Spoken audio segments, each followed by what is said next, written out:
ಎಂತ ಮಧುರ ಮಂಜುಳ ಸಂಗೀತವೇ ಆನಂದವಾದ ಹಲ್ಲು ಬಂದು ನನ್ನ ಹೃದಯವನ್ನೇ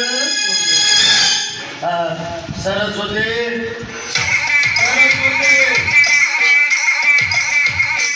ನೀನು ನನ್ನ ಅಣ್ಣನ ಮಗನಾದ ಬಸವರಾಜನ ಧರ್ಮಪತ್ನಿ ಮನೆ ತುಂಬಿರುವೆ ಭಾಗ್ಯ ದೇವತೆಯಾಗಿ ಬಸವರಾಜ ಎದ್ದಿಲ್ವೇ ಸ್ನಾನ ಮಾಡಿ ದೇವಸ್ಥಾನಕ್ಕೆ ಚಹಾ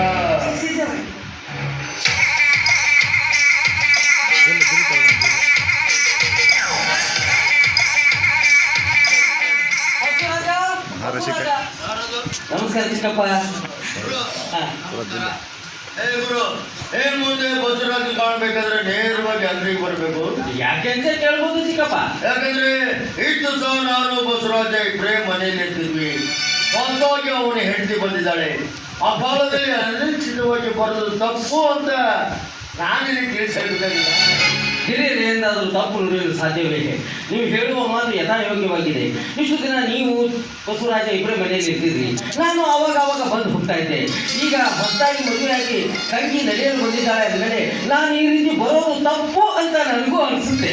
ಅಲ್ಲ, ನಾನು ಹೇಳಿದ್ದು ತಪ್ಪು ಯಾವ ಕಾಲಕ್ಕೂ ಹಿರಿಯರು ಮಾಡಿದ ಮಾತನ್ನ ಯಾವಾಗ ತಪ್ಪು ತಿಳ್ಕೊಳ್ಳೋದು ಸಾಧ್ಯವೇ?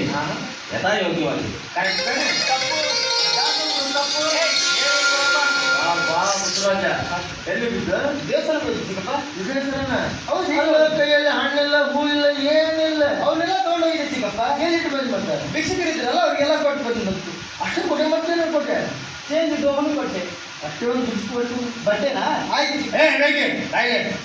ಆ ತರ ಮಾಡದೆ ಬಂದ್ರೆ ಮನೆ ಮಂಡ ಮಾಡ್ಕೊಂಡು ಊರಲ್ಲೇ ಭಿಕ್ಷೆ ಬಿಡ್ತಿರ್ಬೇಕಾಗುತ್ತೆ. ಅಲ್ಲ, ಹಣ್ಣು ಕಾಯಿ ಮನೆ ತಂದೆ ಅಂದ್ರೆ ಕಾಯಿನ ಚಟ್ನಿ ಅವ್ರು ತಿನ್ನಕ್ ಬರ್ತದೆ ಊರದಾಗ. ಆ ಊಟ ಮೇಲೆ ಬಾಳೆಹಣ್ಣು ತಿನ್ನಕ್ ಬರ್ತದೆ. ಆ ತರ ಮಾಡಕ್ ಹೋಗ್ಬಿಡ. ಆದಷ್ಟು ಬೇಗ ಅಂಗಡಿಗೆ ಬಂದ್ಬಿಡು. ಇವನ್ ಜೋಡಿ ಇಲ್ಲಿ ಮಾತಾಡೋದು ನಿಂತಿ ಒಂದು ಮಾತು 100 ಮಾತು ಮಾತಾಡ್ತಾನೆ. ಬೇಗ ಬಂದ್ಬಿಡು.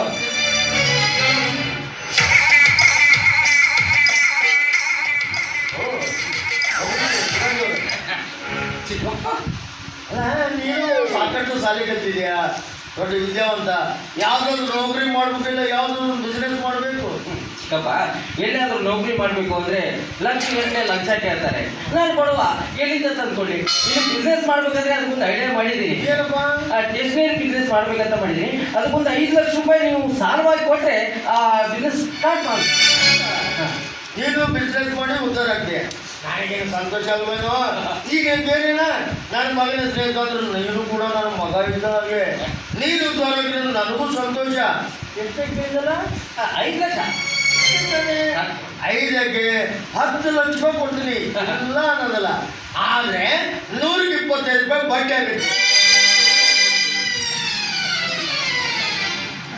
ಬಸವರಾಜ, ನಿಮ್ಮ ಚಿಕ್ಕಪ್ಪನ ಹತ್ರ ಯಾರಾದ್ರೂ ಸಾಲ ಮಾಡಿದ್ರೆ ಅವ್ರ ಸಾಮಾನೆಲ್ಲ ಅವರೇ ಹೋಗಿ ಅವರ ಹತ್ರ ಸಾಲ ಕೇಳ್ತಾರೆ. ಇಲ್ಲಿ ಚಿಕ್ಕಪ್ಪನ ವಿಚಾರ ಮಾಡ್ತಿದ್ರಲ್ಲಪ್ಪ. ಏನಿಲ್ಲ ಬಿಡಪ್ಪ, ಯಾಕೆ ಹೇಳಬೇಕಲ್ಲ? ಹೇಳೋದಿದ್ರೆ ಹೇಳು. ಹೇಳ್ತೀನಿ.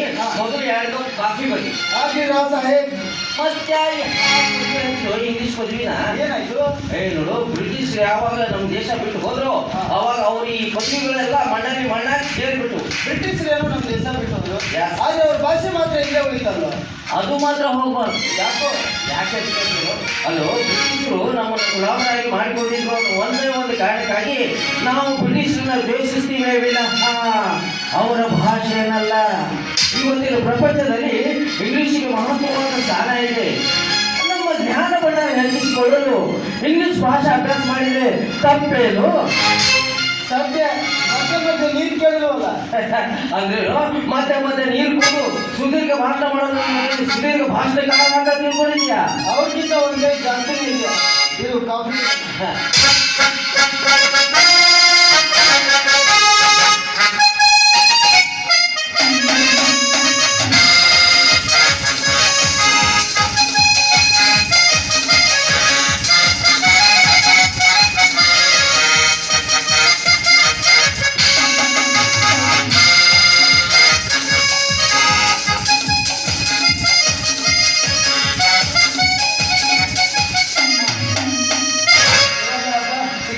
ಏನೋ ಮಾತಾಡ್ತಾ ಇದ್ರಲ್ಲ. ಏನಿಲ್ಲಪ್ಪ, ಇನ್ನು ಮೇಲೆ ನೀನು ಕಾಣೋದಕ್ಕೆ ನಾವು ನೇರವಾಗಿ ಅಂಗಡಿಗೆ ಬರ್ಬೇಕಂತೆ, ಮನೆಗೆ ಬರಬಾರ್ದಂತೆ. ಯಾಕಂದ್ರೆ ಹೊಸದಾಗಿ ಮದುವೆಯಾಗಿ ತಂಗಿ ಮನೆಯಲ್ಲಿ ನಡೆಯಲು ಬಂದಿದ್ದಾಳೆ. ನೀ ಈ ರೀತಿ ಬರೋದು ತಪ್ಪು ಅಂತ ಅವರ ಅನಿಸಿಕೆ ಅಷ್ಟೇ. ನನಗೇನೋ ಚಿಕ್ಕಪ್ಪನ ಮಾತಿಗೆ ಅರ್ಥವಿಲ್ಲ ನನಗನ್ಸುತ್ತೆ. ಬಸವರಾಜ ಹಾಗೆಲ್ಲ ಅನ್ಬಾರ್ದು. ಹಿರಿಯರು ಏನಾದರೂ ಒಂದು ಮಾತು ಹೇಳಿದ್ರೆ ಅದ್ರ ಹಿಂದೆ ಒಂದು ಬಲವಾದ ಕಾರಣ ಇರುತ್ತೆ. ಹೌದು, ಇದು ನಾನು ಹಿಂದಿನ ಪರಿಚಯ ಮಾಡಿಸ್ಬಿಡ್ತೀನಿ. ಯಾ.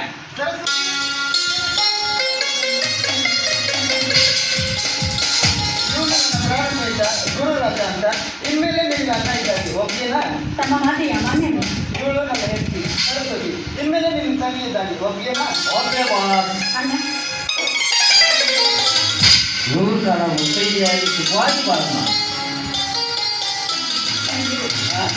ಸ್ನೇಹಿತನಾದೆ, ಯಾ. ನನ್ನ ಹೆಂಡತಿಗೆ ಸಹೋದರನಾದೆ. Yes. ನಿನ್ನ ಹೃದಯ ಅದೆಷ್ಟು ವಿಶಾಲ. ವಿಚಾರ ಕರ್ನಾಟಕ, ಸಹಿತ ಕರ್ನಾಟಕ, ಪ್ರಜಾವಾಣಿ, ಕಟ್ಟಡ, ಅಪ್ಪ ಬಂದ ತಲೆ